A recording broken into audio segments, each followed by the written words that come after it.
And welcome to the 10th episode of the TechnoBuffalo Show. I'm one of your three hosts for this week, Sean Ani, editor-in-chief of the site. I'm joined by executive editor of mobile, Todd Hazelton. Hey, everybody. And executive editor of gaming, Joey Davidson. What's up, guys? How are you all doing today?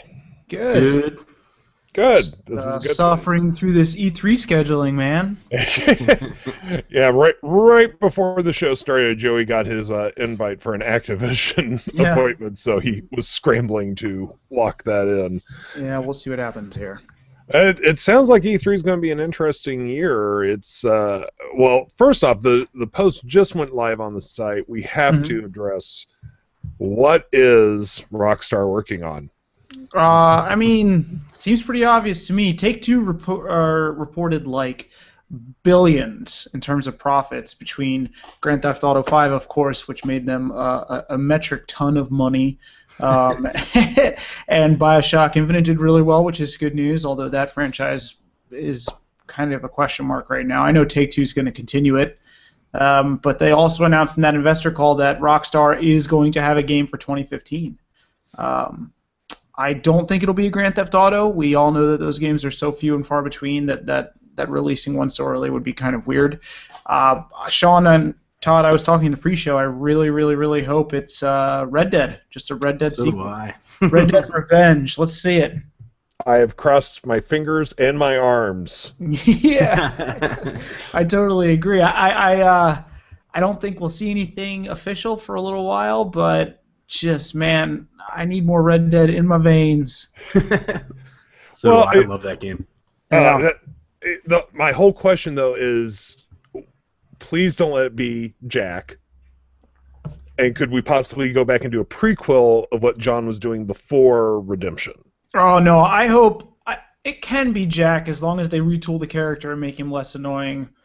Cut the line just like you taught me, Paul, from the dialogue thing entirely. That'd be nice. But just, I think that if I were to make this game, I would call it Red Dead Revenge and make it about Jack going after the feds that screwed his father, and then just go full on with that whole plot line of the Industrial Revolution encroaching on the Wild West, that whole thing. Because that was awesome. The more of that, please. Yeah. Here's hoping. I want that sequel so bad. I agree. Okay, so that wasn't in the original show notes, but what was in the show notes and does play into E3 somewhat is, Joey, if you'd like to take what Microsoft did this week. Yeah, and I already see questions about it too, so that's kind of exciting. I think people want to talk about this. Microsoft, if you guys don't know, real quick, Microsoft was selling the Xbox One at $499, and that included a bundle of that included the Kinect itself. So pretty much, if you bought an Xbox One, you were getting a Kinect. The Kinect was mandatory with the purchase, not mandatory for use. PlayStation 4 sells for $399. We all know generally that the PlayStation 4 is beating the crap out of the Xbox One in sales, but we don't know by what margin. Those numbers are kind of fuzzy. But a lot of analysts point towards the price difference and hardware difference. So Microsoft removed the Kinect. There's still going to be the $499 option with the Kinect, but starting June 9th, they're going to sell a $399 version without the Kinect. So they're basically I wrote an article yesterday, and I apologize for a little bit of the melodrama with the title, but I genuinely believe that this is the first fatal blow for the Kinect. Microsoft kind of saying, you don't need to buy this anymore is kind of crazy. I thought that was really interesting, and I agree, and I have friends, two of whom texted me yesterday and said, I'm finally buying the Xbox. Like, that $100 was honestly a barrier for them. And they were like, do you remember? It's pretty funny. I agree. Do you remember, Todd or Sean, I wrote that article last year that $100 will be the difference between the Xbox One and PlayStation 4? Yeah. But I still stand by it. We can mince words about the power difference between the two consoles, and it's undisputed that the PlayStation 4 is, generically speaking, the more powerful console of the two. There's no ifs, ands, or buts about that. But that $100 gap was what mainstream consumers cared about. The guys that text you, Todd, for instance, the $100 difference was the deal breaker for them. So skip the Kinect, save the $100 in production, and sell the Xbox One. And I guarantee Microsoft is going to see big gains from this decision. As for what it means for the Kinect, I'm sticking to the fact that I think that the Kinect is dead almost here. But Joey, Microsoft told us that the Kinect was essential to running the Xbox One. I mean, if you buy into what Microsoft was trying very desperately, and I think Sony did an awesome job of quashing them on this, but they were trying very desperately to become the center of the living room. That's their goal, right? And for whatever reason, Sony's marketing team decided, let's turn them into bad guys. They did, and Microsoft never got out from under that. And so they've had to do full-on policy reversals on everything. No reasonable person will think that Microsoft was being genuinely evil here. Like, they wanted to sell consumers a way to interact with media in their living rooms. Yes, they wanted profits. All companies want profits, but this wasn't like a stroke your cat evil, like, we'll get them. Like, that was not the case, but Sony played it masterfully. They really did. Yeah, exactly. $1 million. $1 million.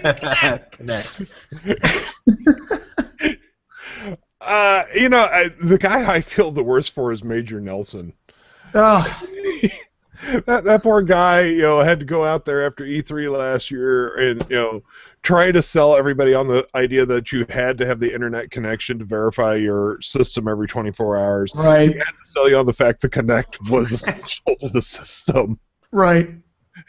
That's his job. He did it. He did what he could, but at some point he's got to be walking into his boss's office and going, "Why are you doing this to me? I've had enough." And everybody knows how often have you guys used the Kinect? I think I've used it twice, and one was just to play with Skype. I have to see what it was like. Do you use it a lot? Aside from reviewing games where I have to use it, right. I never use it for navigating UI with gestures. I do the voice command stuff sometimes when I broadcast with Twitch. I do it that way. The thing that I use it most for is it's really convenient for Skyping on the TV with my mom for her grandson. So like that's like the biggest reason for the Kinect is Skype in my house. But to be honest with you, and I know that some listeners disagree and they really like the utility of it, and I agree it's pretty useful. I don't think it's a mandatory thing. And I don't think Microsoft has been able to sell its mandatory nature either. In order to like the Xbox One, you have to have the Kinect. That's not so true. And in fact, there are plenty of times where I'm supposed to be navigating with the Kinect, but I pick up my controller and go that way. So. Yeah, I never use it for navigation. The voice stuff is good, like saying Xbox, go to this, or Xbox broadcast, like that stuff is really good. I know John and Ashley back at launch were having a lot of issues with the voice recognition. It wasn't so bad for me, and after updates it got better, but the gesture stuff, I personally think it's still horrific. Mm-hmm. Yeah, I just doing this and grabbing and all that stuff, as cool as it was in Minority Report, it doesn't beat just like moving my thumbs on a controller. Like that feels much more natural to me. So I think like twice I've walked into the room and said Xbox on. And I do that. I mean, I see that, but it works every third time. That command is a mess. Yeah. No, that's my problem. Xbox on? Xbox on. That's exactly. I just stopped trying to pick up the remote. Right. I think crazy. There are too many mitigating factors for the Kinect to work perfectly, and I don't blame that on Microsoft. I blame that mostly on users. But you shouldn't have to change the way you live in order to get a piece of technology to work at its best. Especially something that's supposedly making such a big play for the living room. It should just fit in naturally. If you have guests over and you have to tell them to shut up in order to control the TV, like that's an issue. Exactly. So, be that as it may, I think the Kinect is still great. I just think that by removing the necessary install base, by making it so that not everyone definitely owns a Kinect, you're increasing developer risk for developing for the platform. If, Todd, you and I are making a game, you come to me and say, I want to make a Kinect game, and I say, what's the install base on that? And you tell me, well, it's no longer definitely going up, I'm not sure. you and I might think twice about doing that now. So maybe we'll just make a mobile game instead. I think that kind of stuff is going to start happening. Yeah, makes perfect sense. Yeah. And the Todd and Joey Development House was born that day. Yeah. I'm making fart simulators for the iPhone, selling millions of copies. That's awesome. Well, Sasha Bahal has a question for us. What do you think Microsoft will announce at E3 now that they already announced a Connectless Xbox One bundle for $399? And that played into my thought process because it kind of surprised me they didn't hold that for E3. That's been the trend of the last several years, companies getting these big megaton announcements out of the way and then kind of saving the surprises, so to speak, for the show. I think that Microsoft is trying to change the narrative, and I think I was talking to you about this, Sean. Last year or the year before, the narrative was television and everything but games. I think this year we might see some of that focus with their their Xbox TV stuff, but to be honest, I think it's going to be all games this show. Stuff like Sunset Overdrive, which I am now incredibly excited for, almost overnight. So that was the indie game that we wrote about, right? Where the guy's kind of cruising and it's like really bright and colorful. Not indie, but definitely not indie. It's the same game that you're thinking of. It's actually by Insomniac, Todd, the same guys that did Ratchet and Clank and that kind of stuff. Nice, yeah, that game looked amazing. Yeah, it does look really good. But you know what, dude? The fact that you're confusing it with possibly an indie title speaks to what's so exciting about it. The color scheme throws that mainstream muddy brown stuff right out the window. So yeah. When you messaged me about it, Joey, I love the fact that you mentioned Jet Grind Radio to me. Yeah. Because it did have a very jet grindy feel to it. Right. At least in the colors and even some of the tricks like sliding across the power lines and stuff. Sure, yeah. It was, what did I say? It's like Jet Set Radio meets Tony Hawk meets Dead Rising, that kind of thing. Yeah, it looks pretty good. I'm excited for it. Now I need to go dig out my Dreamcast and play Jet Set Radio. Well, we have another question from Sasha Bahal that relates to this. Hey, Joey, do you think the motion control gaming craze has finally ended? That's an interesting question. I think the craze is over, yes. I think that by and large, the consumers that were going to get excited about it have already gotten excited about it. I don't think that anyone else is going to jump on board with this newfangled stuff. I think there's still money to be made with the motion controlling stuff, and I think that you're going to keep seeing Just Dance stuff from Ubisoft. That's a moneymaker for them. Fitness games are going to work, and I think that we'll see motion gaming possibly shift even more towards the casual and child-friendly crowd. The craze is probably finally over, I would say. I think so. I mean, even though there's still a little bit of motion control in the Wii U, it's not like it was with the Wii Chucks. And now with the Kinect being out of the install base, right? Yeah, there's not much left. But it's great for fitness, guys. Fitness will be there, Todd. I do think it'll be there. I just don't. I think that these companies are realizing that that's a perk, not a reason to buy a console. Right. So. Yeah, I think that is still going to continue. I think that's still going to be a niche market, but yeah, I think that the ideas of the big Kinect titles is gone. I don't think it's going to happen. I mean, I would love to see the opposite come out, but I'm just not convinced. Yeah, I know. Let's see here. We've got a bunch of Kinect questions here, so let me see what else. Here's one from Future Game Dev. Do you think Sony will do anything to keep the PS4 cheaper than the Xbox One? Well, they're already selling it at a loss. It's a really expensive console for them. You might see more bundles. They might do that. They might start selling PlayStation 4s consistently with bundled with games, but I can't see them dipping the hardware price too much. The fact of the matter is, without the Kinect, the Xbox One is a cheaper platform to manufacture, or it should be at this point. If it's not, Microsoft did something weird. I don't see Sony being able to drop the price too much over the next year or so.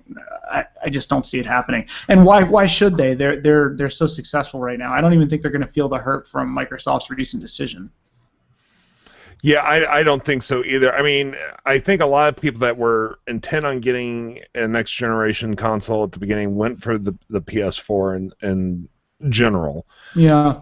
And now I think you're down to the average, I use that loosely, consumer who's going to decide. And I don't know. I don't think it's going to impact Sony that much. I think it's going to be the good news, I think, with the Kinect kind of out of the picture, so to speak, and us with two $400 consoles. I think the focus is going to shift towards console exclusive games, which is where the focus should have been this whole time, not on the $100 price difference. We should have been talking about which has the better games, which ones you want to be playing, and hopefully that's going to be where attention shifts. What was the scene like when the PlayStation 2 and the Xbox 360 came out? PlayStation 3 and the Xbox 360? PlayStation 3, sorry. Yeah. Well, the PS3, it was kind of flipped, but almost even more extreme. The Xbox 360 seemed like the core gamer machine. The PlayStation 3, which was awesome, but it launched at there was a $799 model, right? Which is just preposterous. And Sony felt the hurt on that right away. They did not launch very well. But the Xbox 360 got off to a great start, and it was doing really well. But I think the Wii just blew everything out of the water at launch there. So, yeah, interesting.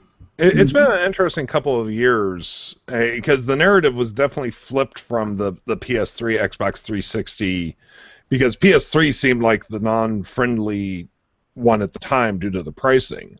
Yeah, well, and if you look at the end of the generation, the PlayStation 3 wound up, I don't know the recent numbers, but I believe it was on pace to take the lead, period, even beating out the Wii for units sold, and just which is kind of exceptional.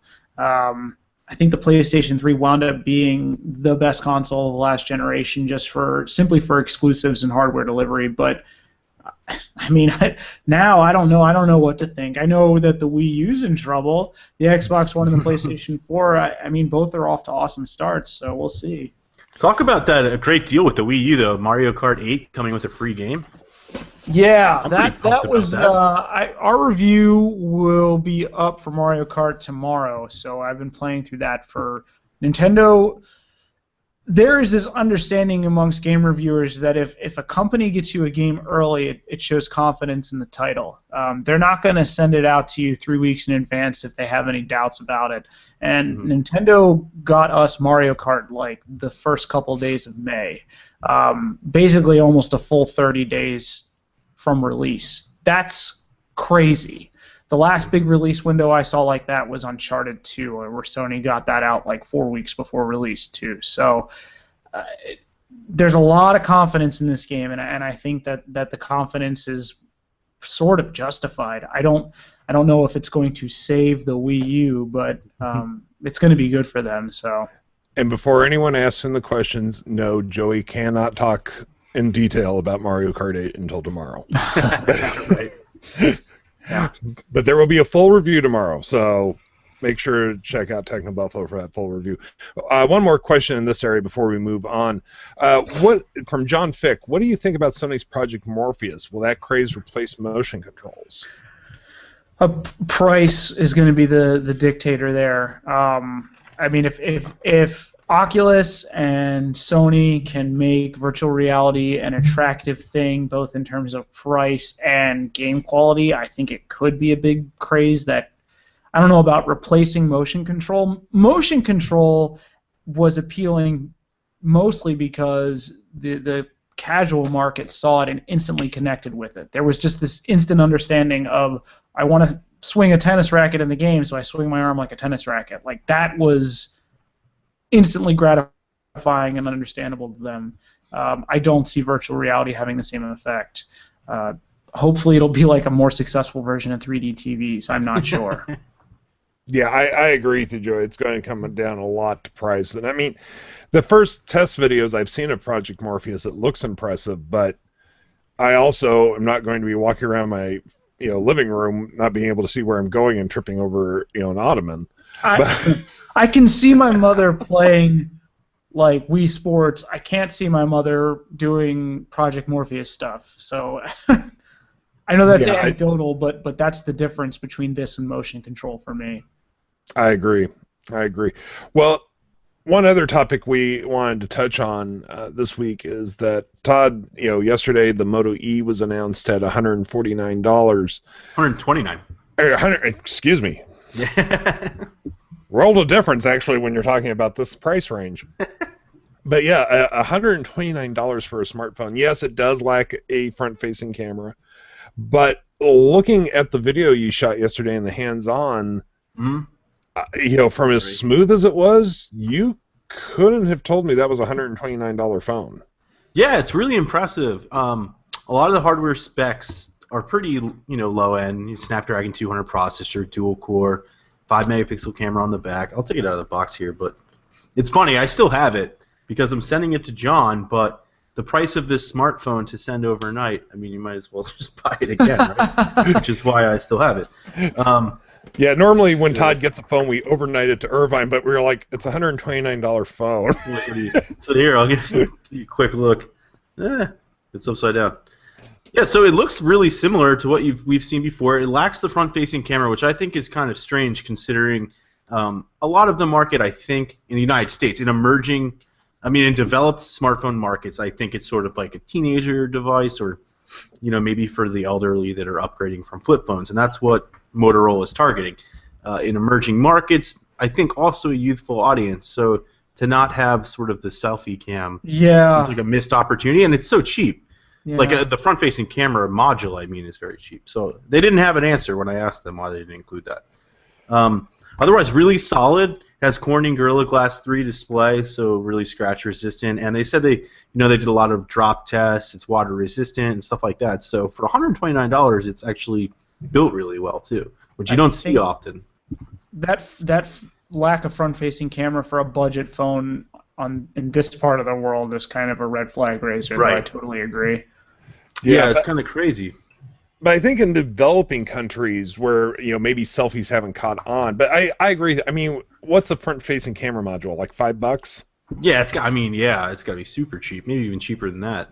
Yeah, so added $10 onto the price of the phone, make it $139, put in a VGA front-facing camera. Yeah, exactly. But for $129 in the United States, this is great. Secondary phone, leave it in the car in case you lose one. Take it on trips to Europe if you have to. Stuff like that. Or for teens, I think their first cell phones, and again for sort of everybody on a flip phone that sort of has stayed out of the smartphone game because it's kind of expensive. I like the point you raised yesterday about if let's say you damage your phone and you've still got a year on your contract. Yeah, that happens. It seems like it happens to my friends all the time. They shatter the screen on their iPhone. They have a year in their contract and they don't want to spend $400 on a new one. That's where, in markets like the United States, this fits perfectly. Just go buy the Moto E. It's $129, and it's a good phone. Like it operates really smoothly. You can run all the apps you want and stuff like that. You just don't get LTE. Now, is it going to get a release in the U.S.? Yes, it's available now from Motorola's website and from Amazon.com. Okay. Yeah, so anybody can buy it. From future game dev, Todd, do you think other phone manufacturers will learn from the Moto E? Yeah, I think in a lot of ways they already learned from the Moto G, which was priced at $179, and now for $219 you can add LTE and expandable storage. We saw a lot of manufacturers do this, Lenovo, Acer. In a lot of ways, even the OnePlus One, right, is a low-cost phone. So they're trying to target all of these emerging markets where smartphones don't exist yet or haven't existed before. So this is their first interaction in a lot of ways with the internet. And then also in developed markets, we haven't seen other companies do this. Really, there's not another company I can think of besides Google with the Nexus 5. That's a little more expensive. That's doing it in the United States. So maybe they'll learn from it here. But I think mainly it's everybody is learning from it abroad. So, for example, I think the Moto G is still the best-selling smartphone in Mexico and Brazil, and is the best-selling smartphone Motorola has ever had. From Dominique Weber, does the Moto E have front-facing speakers? Good question. No, I don't think so. I don't even know where I wasn't positive since I haven't seen it in person. I wasn't positive. Yeah, it's very minuscule wherever the speaker is. Probably unless it's coming through the front here, where the microphone is. It's going to be a tiny speaker, and I wouldn't expect much from the speakers on that device at this price. For a question from Nolan. Oh boy, Snowy Ink. I'm very sorry, Nolan. Do you think Motorola will ever come out with a decent phone like the Moto E or Moto G, but for $50 or less? That's a really good question. We've seen who was it that was speaking recently? I want to say it was Intel speaking with Mozilla on Firefox phones that already are priced that low. I don't think Motorola is willing to go that low, and one of the things they were talking about yesterday, or yet anyway, because quality to them is very, very important. And yesterday we had a discussion with other writers about some of the phones coming out of China where they're throwing in the best specs, but then you boot it up and all of the English translations are off, and the phone breaks because the hardware is really junky. So Motorola doesn't ever want to be in that category either. So maybe $50 or less. Once these parts fall down in price, it's a lot more plausible. But right now, I don't think they're willing to go much lower than this. Yeah, I think it's going to be interesting. I think someday we'll see a $50 phone, but it's going to be a while. Well, yeah. I'm going to see them, but not here. Go ahead and go into reader or listener questions a little earlier than normal because we have a ton of questions today, which thank you all for providing us with so much fodder here. I'm just going to start picking because there is a bunch today. From Sachin Bahal, who I think at this point is the fourth host of the show. Hey, Todd and Sean, what do you think Apple will show at WWDC? Todd, whatever, bro. Whatever. I got gaming questions for you too, Joey. I wish it was what do I want them to show. I think we'll see iOS 8 and OS X, 10.10. I honestly don't follow the desktop software space that closely. I just don't find it as exciting anymore. But hopefully iOS 8 will be really cool, and it sounds like HealthBook will be included in that. And I hope that HealthBook comes with some sort of hint towards an iWatch, but I doubt it'll happen. Yeah, I don't think we're going to see any hardware. I think it's all going to be software based. Yeah, that's what everybody's saying, no hardware, which, that's sort of in line with expectations. I think everybody is really waiting to see some new hardware from Apple. Well, one thing I think will be discussed, and this leads into Rockster 103's question, what are your thoughts on Apple partnering with Beats, and what kind of products do you think will be released by Apple in the future because of this partnership? First off, it's not a partnership. Yeah, it's an acquisition. Yeah, it's a flat out we're buying them. And speaking of, that's not confirmed, but maybe during WWDC that could be discussed. And right now, what's that? Let's put it this way. Okay, there's been no press release. Yeah. No official statement. However, when Dr. Dre gets drunk on YouTube and parties, and talks about being the first billionaire hip-hop artist, I think we have somewhat of a confirmation. Yeah, exactly. This is a hard question, though, because I don't know what kind of products we'll see from it, and I think Apple would be smart, at least it seems to me, to leave Beats sort of operating independently and using Beats to enter the streaming music space where it does not exist right now, on a level with Spotify and the other big competitors. And I think, I wrote an editorial on this, I think part of it is to grab Android users because Apple would not have access to them otherwise, really. I mean, they could release an Android app, but I think most Android users are already using one of the competing platforms, whether it's Beats Music, Spotify, Rdio, Google Play Music. So Apple releasing iTunes, say, streaming service to Android really wouldn't bring anybody new on. That's just my opinion. I agree. Yeah, actually, Joey, our opinion, Sean. You help me come up. Joey, we've got two similar questions, so I'm one from Sachin Bahal, one from Sahal Raja. Sachin asks, do you think Microsoft will sell off the Xbox division, while Sahal asks, do you think Microsoft will kill off the Xbox line? That's interesting to me that people are jumping to that conclusion from these announcements. I don't think we're there yet. I know that there are some executives inside Microsoft that would like to see that happen. I don't necessarily want to rule it out as a possible eventuality for the next 5-10 years. I think that right now Microsoft, they've hit really their first possibly disappointing year, and I've used that word possibly because I don't know, since really the creation of the brand. The Xbox has been very good for Microsoft. I don't know if it's been making them the kind of money that Windows has, but it's a good platform for them. So I don't see them saying, you know what, let's get rid of it. I would imagine that they'll axe Windows Phone before they'll axe the Xbox division, probably. I mean, I can't see them keeping both.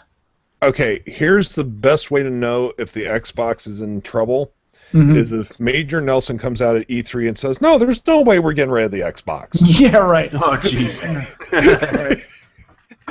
If Major Nelson says anything about the Xbox being safe, worry. Yeah, I don't think we're there yet. I don't know. I don't know why, because you guys aren't the first to kind of suggest that, but I just don't think that Microsoft is at that intersection right now. Yeah, it's been circulating every couple weeks. I see it pop up and get discussion again. And I don't think it's going to happen. I really don't. Not yet. So, but do you feel that maybe?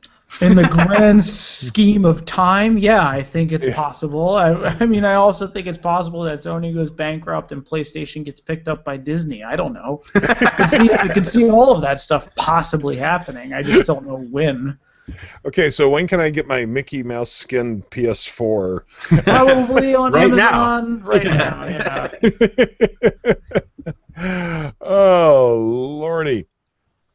Now, here's a curveball of a question from Sanid Almanus. Sorry, guys, I am horrible. I have the worst name in the world with Ani, and I can't pronounce other people's names.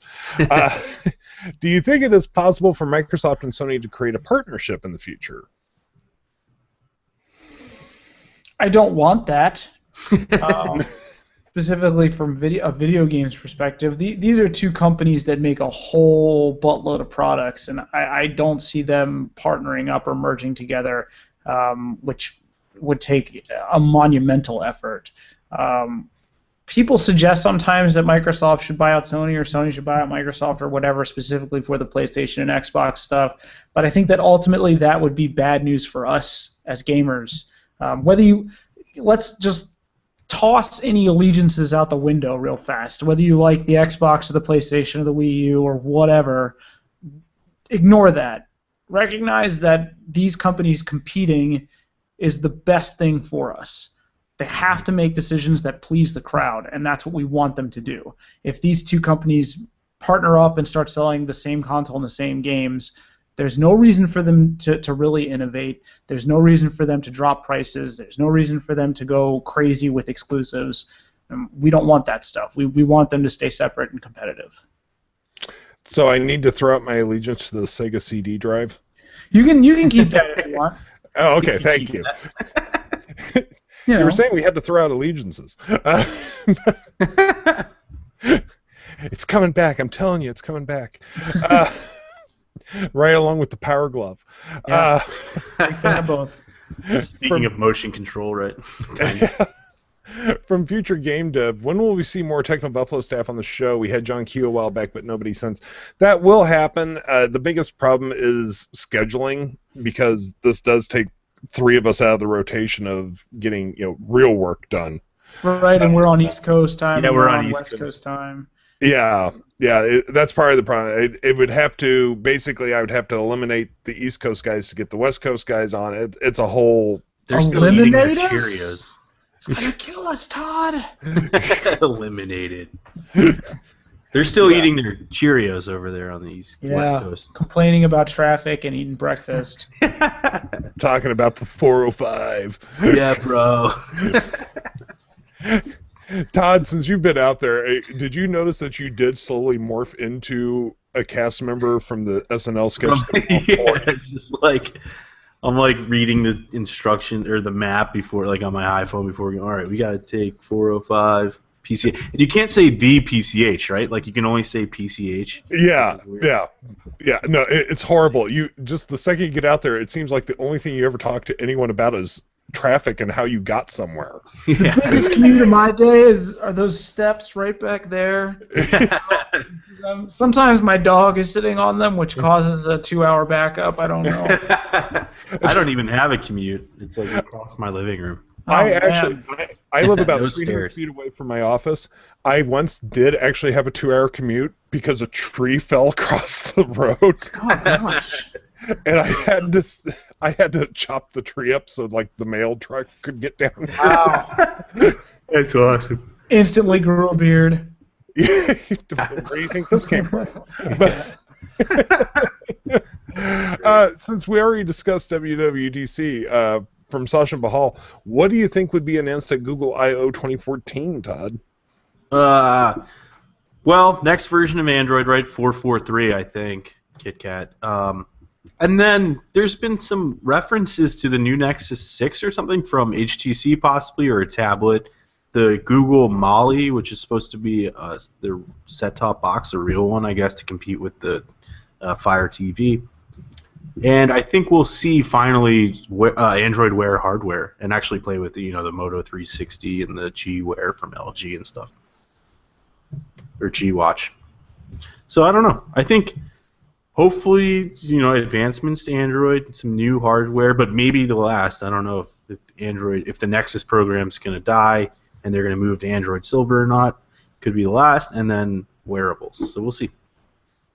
Yeah, I mean, unlike WWDC that is purely software based, there is a good chance that we're going to see some hardware at Google I/O. Mm-hmm. So it should be a interesting year there for sure. And with the hints of the Nexus 6, although we keep hearing that the Nexus line's being killed, who knows? Yeah. So let me see here what other questions. Joey's going to step away for just half a moment. Laughing over there? Yeah, he'll be back in just a moment. So nice. Well, here, I'll take this quick question from Domenico James Lamberti. This is way off topic, but I'll never pass up a chance to discuss this. We know Sean is a bit of a TV guy. What shows do you like to watch? Also, what shows are you sad got canceled? Nice. Luckily, none of my shows got canceled, which shows I just have impeccable taste. Mm-hmm.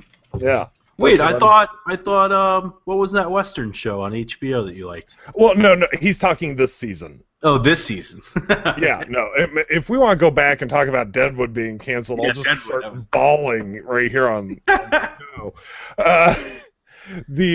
No, this year, luckily, I avoided the axe. Nothing I watched got canceled. I watch Arrow, Agents of S.H.I.E.L.D. because I'm a giant geek. Really, really love The Amazing Race. I'm not a big reality show guy, but I love The Amazing Race because I just love seeing other parts of the world, and I want to run The Amazing Race like nobody's business. I will be on The Amazing Race someday. It's going to happen. Except I don't think John will give me 2 months off from work. You can blog while you're racing. No, actually, they take away all electronics. Oh, really? I didn't know that. Yeah, you cannot have a phone, then, GPS, or anything like that. I wouldn't do it. Other shows I watch, Deadliest Catch. I don't know. A lot of other shows I float in and out of, but if it's comic book related, I'm probably watching it. Because I'm a giant geek. Which I fully admit. So let's see here. But now you don't watch Game of Thrones, right? Because you don't like the guy. Well, okay. Yes, I don't watch Game of Thrones, and that is because I've actually had personal interactions with George R.R. Martin. Yeah. And let's just say we didn't get along. You gotta separate art from artist, man. Who cares? Yeah, but if I watch it, I'm supporting him. Dude, do you really think that your money, whatever revenue you generate for him, is doing anything in the grand scheme of things? Like, Game of Thrones is successful with or without you, Sean. So you may as well just sit back and enjoy. There's tons of nudity, bud. Yeah, there's a lot. Tons. And dragons. Yeah. Yeah. You can't Sometimes at the same time. Yes. Wait, the dragons are nude? They are too. Yeah. Oh, okay. Now, if there's dragon nudity, Dude, just do it. Just watch this. It's a good show. Yeah. Good show. I have so little time anymore to watch television. I hate that excuse. That's Like, true. I have so little time. Stop watching The Amazing Race for 5 minutes. No. Well, that is horrible. Horrible. I want to run The Amazing Race. Ugh. And hey, last week they were in England. I got a couple ideas of where to go next time I'm in England. Yeah, there you go. Couldn't have done that with Google. No. Thank God for The Amazing Race. I've been able to plan my vacations.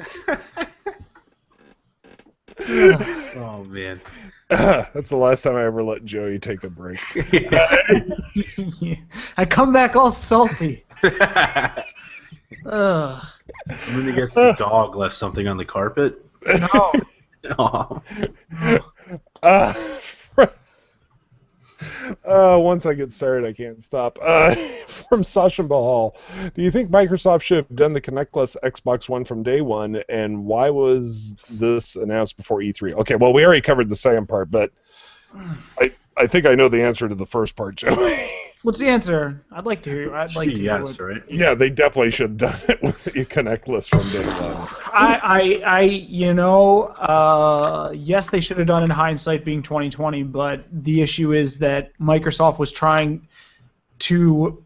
They banked on the Kinect being a critical part of the Xbox One's formula. So separating the two before this console even released would not have even given the Kinect 2 a chance out of the gate. It would have been DOA. But I just don't see. I don't see a Microsoft from last year willing to do that. They did enough policy reversals. I just don't see that one happening ever. So. Yeah, I just, it would have been so much easier if they had just not done it from the get-go. Yeah, but Microsoft was convinced that the Kinect is the future of gaming. They're probably still convinced that the Kinect is the future of in-home entertainment, and there are plenty of users who will say the same thing. Separating that vision from reality and openly admitting, like, hey, we've made a mistake, even before launch, just never would have happened. We have a question from Dominique Weber that, Todd, you're probably best suited for. According to that one report, Apple won't announce the iWatch at WWDC. Why wouldn't they do that? That would be a great surprise, wouldn't it? Yeah, I think it would be, and WWDC would make a lot of sense for the iWatch because you have a room full of developers. So I think it would be a great surprise. But if there's reports that it's not coming for one reason or another, then that seems to make sense. Maybe it's not ready. There earlier on, when there's reports that it's going to pack a lot of sensors, there was discussion that it was had to be approved by the FDA and stuff like that. So I think there's a number of factors. Maybe their Sapphire's not ready yet if they're actually using their factory in Arizona for that. I think it could go into why Apple wouldn't announce it next month. I think the primary reason would be it's not ready, and if it's not ready, then it's not ready. And I don't think Apple wants to race into the wearable market as we've seen others do, and there's a lot of mistakes to be made there. And I think with Tim Cook's promise that we're going to see exciting new product categories this year, if he comes on stage and announces a dud, that's a big mistake. So they're probably being very cautious. Well, folks, we are going to end the show right on the dot this week because Todd actually has to run and catch a car and get over to Fox for a television appearance. So if you're near a TV at, what is it, 2:45 Eastern? Yeah, 2:45 on Fox Business. 2:45 on Fox Business, you'll be able to see Todd. What are you discussing today? Drones again and apps. For some reason, I'm the drone expert. How many times have you talked about drones on Fox Business now? Like 4 or 5 times. Well, as always, we thank you for joining us. You can find us on the iTunes Store by searching for the TechnoBuffalo Show, and we do appreciate if you rate and review us. You can also subscribe via RSS feed. You can find us on Pocket Cast. You can find us on Stitcher. Anywhere you can find podcasts, you can find the TechnoBuffalo Show. As always, I've been your main host, Sean Ani, editor-in-chief of the site. I am joined by executive editor of gaming, Joey Davidson. See you guys. And executive editor mobile, Todd Hazelton. Bye, everyone. We'll see you back here next week. Till then, take it easy, everyone. Thanks for joining us.